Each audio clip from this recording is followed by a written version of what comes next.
Hello, everyone, and welcome to EQ with Jah.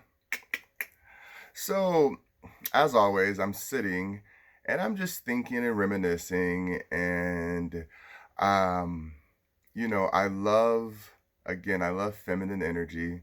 I love to see when it's expressed. I love to see when people feel good and they don't mind letting their body be free flowing and their mind be creative and be loving and nurturing in front of other people.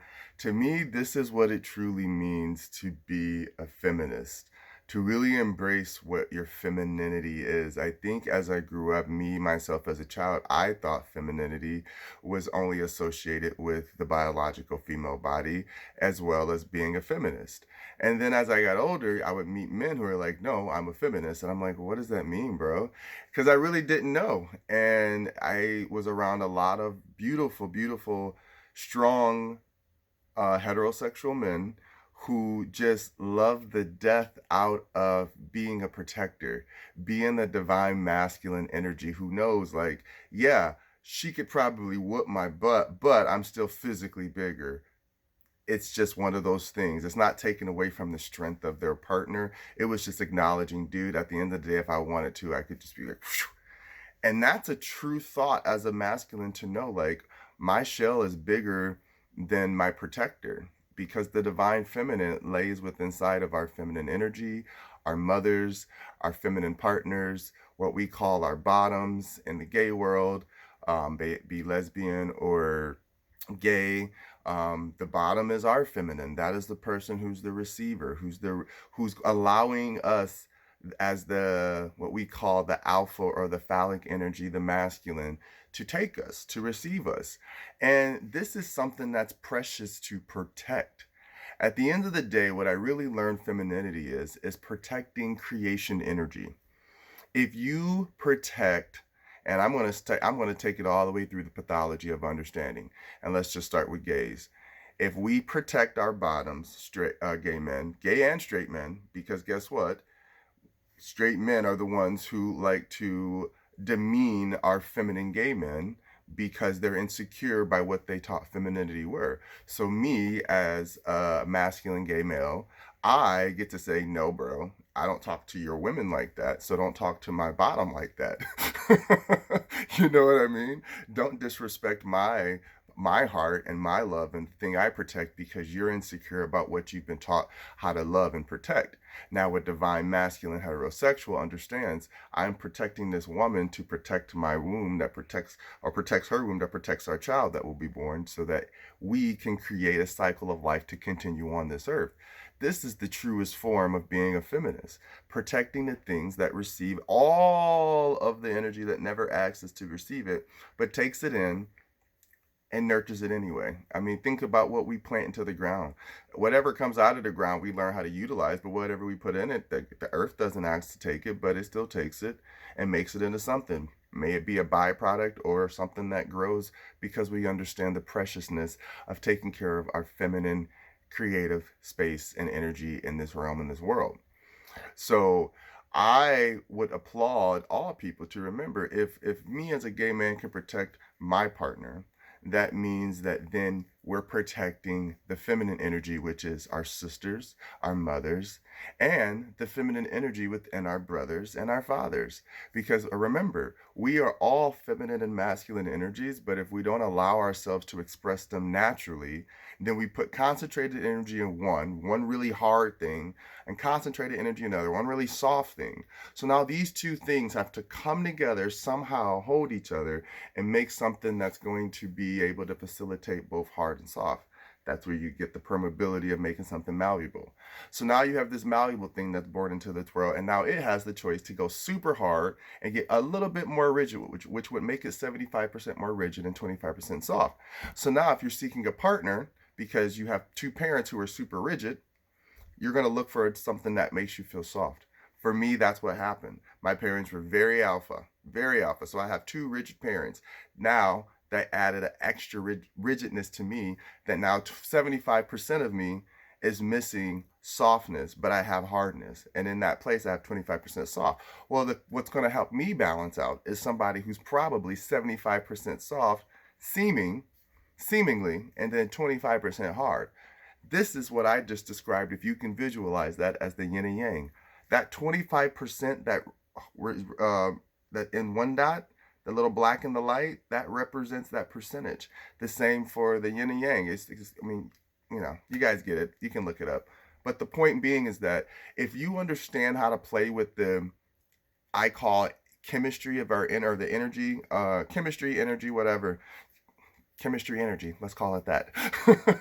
If you can play with both and understand that they help each other become catalysts to activating other things in our body, then we start to recognize, hey, something did this for me.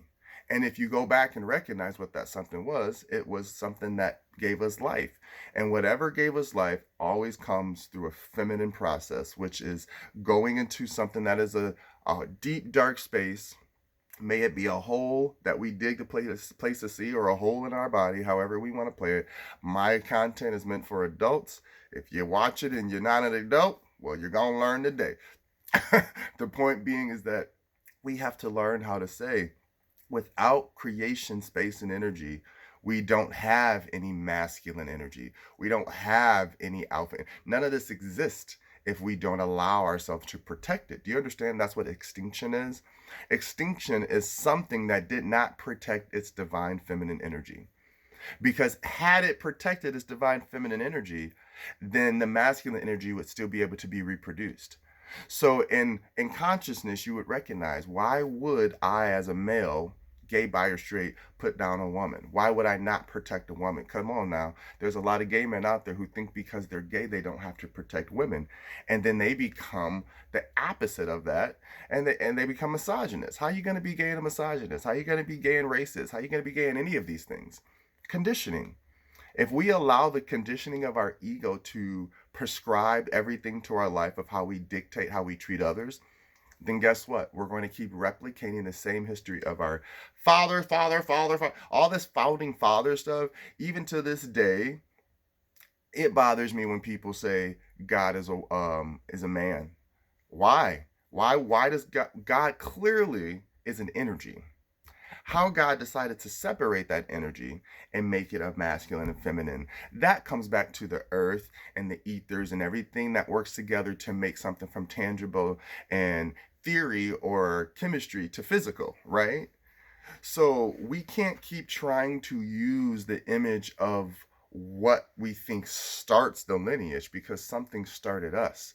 This is the whole point of the cycle. In order to find a balance in life, you have to find a balance of self. And when you find a balance of self, then you'll find a balance around you. When you find a balance around you, then you're able to start living by the life and purpose that you see fit, because then you're able to create in the space where you get to feel comfortable to love. You get to feel comfortable to nurture. You get to feel safe enough.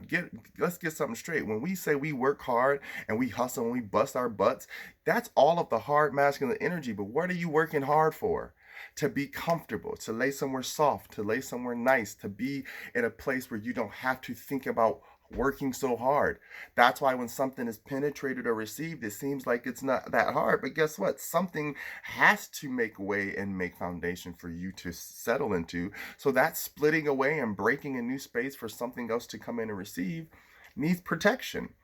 If that means if anything can make space and home in it, why would you not protect it with your fullest intent? So that to me is what a feminist is. To me, we need to start redefining all of these words we hear, not with old terminologies from a time that people didn't understand. The terminology itself is the word or the term, but the terminology to me is also based on the contextual information that we emotionally still feel. At the time when femininity was something that we still looked down upon, we were still celebrating it. The same as anything else that we do with black culture or anything else. In gay culture, we love to celebrate it, but yet hate it. That makes no sense to me. So start really reflecting on the things that you think you're standing up for. If you say that you are a patriot, if you say that you are a masculine, if you say that you're an alpha, if you say that you're the man, you say that you're omega, you say that you're in charge. Okay, all of those things mean being in charge of yourself, being in charge of your consciousness, being in charge of your emotions, not in control of, in charge of. You will never control anything that you feel until you're in charge of how you think about how you feel. You get what I'm saying? If you think how you feel is normal, you're going to keep acting that way and perpetuating that. If you start feeling that, hey, maybe how I feel might be normal, but I see that it's not reflecting well on others, I need to adjust that. And then when you start adjusting and changing things, then you start saying, oh, okay, I never had control of that, but I had a consciousness in protecting that. That's all it comes back down to. So, whatever you want to call yourself, a humanitarian, a socialist, all this, blah, blah, blah, just make sure you're protecting your divine feminine energy. Because when we protect our divine feminine energy, then we can grow more stuff. We can carry on our legacy. We can carry on our species. And we can continue to take care of the earth the way it's meant to be taken care of. Remember, the earth is a representation of the divine mother. It receives and takes everything and keeps giving without asking. You got to remember this. And this is to the biological males. Women don't ask to get pregnant. No woman was born and said, I want to be a vessel that takes in stuff and then pushes out stuff. No. Men, we just pump it out, and we don't think about why we're pumping it out. It's time for us to step back into our legacy and start really owning ourselves as men and saying, hey, I have a lot of power in this thing. I should probably start learning how to yield my sword properly so I'm not out here just slaying people and leaving a whole slew of karma and ancestral stuff that's not cleaned up because we're not teaching men how to really love how to be a true feminist. Feminist is not about just protecting biological, it's about protecting the energy and everything that represents what comes out of the biological. Do you understand what I'm saying? At the end of the day, we understand how things reproduce. So if we're going to reproduce this species, let's start reproducing the correct energy that made us so that we're able to keep loving ourselves fully and wholly. When you do so, guess what? You get to dance and sing and write and draw and experiment and live a life of comfort versus one of stress and discomfort because you're worried about some fake rules that someone made up a long time ago about who's in charge or who's in control. If anyone was really in control, you wouldn't need laws, right? This is the whole theory. So we need someone to control us? No. Every day you wake up and you control yourself. All you do is take charge of the decisions and choices you make. Someone else just made an outline and you choose to live by it. Start doing the same for the decisions that you call your emotions that are connected to some type of conditioning.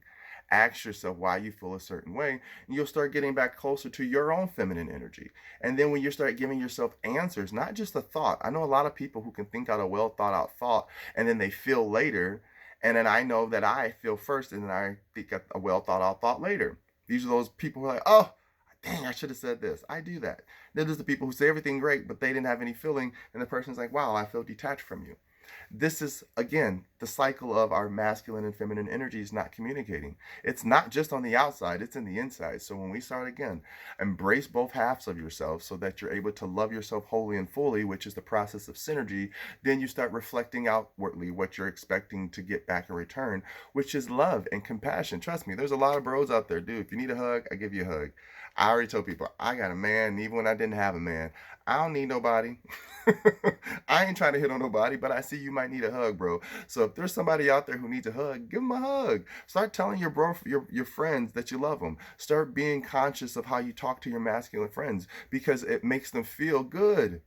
If you just make them feel like they're only here to protect you or serve you for something, then guess what they think they have to do to the fullest to feel loved? Protect and serve, and to a point that they don't even protect and serve themselves. We don't want to keep losing people to being soldiers of the masses. Let's start loving people and bringing them back to the masses so that we know how to create a life and consciousness that protects everything that has brought us into this world and everything that keeps creating us. Because the only thing that keeps creating is creating, communicating, sharing, being out there, and making sure that you're available to those who need it. It's not bad to be loving. Trust me, man. It's not hard. You just have to know how to stop lying to yourself, and you have to know how to really take charge of the title that you're meant to have. Step into your elderhood, step into your legacy, and start protecting the energy the way you're supposed to do it, the way the universe meant for it to be. All right, guys. I love you as always. Check me out: IG, Facebook, TikTok, YouTube, Instagram, everything I said above. I don't know. My website, epicity.org. As always, I love you. I love you. I love you. Stay balanced. Stay in touch. I was going to say something else, but I forgot.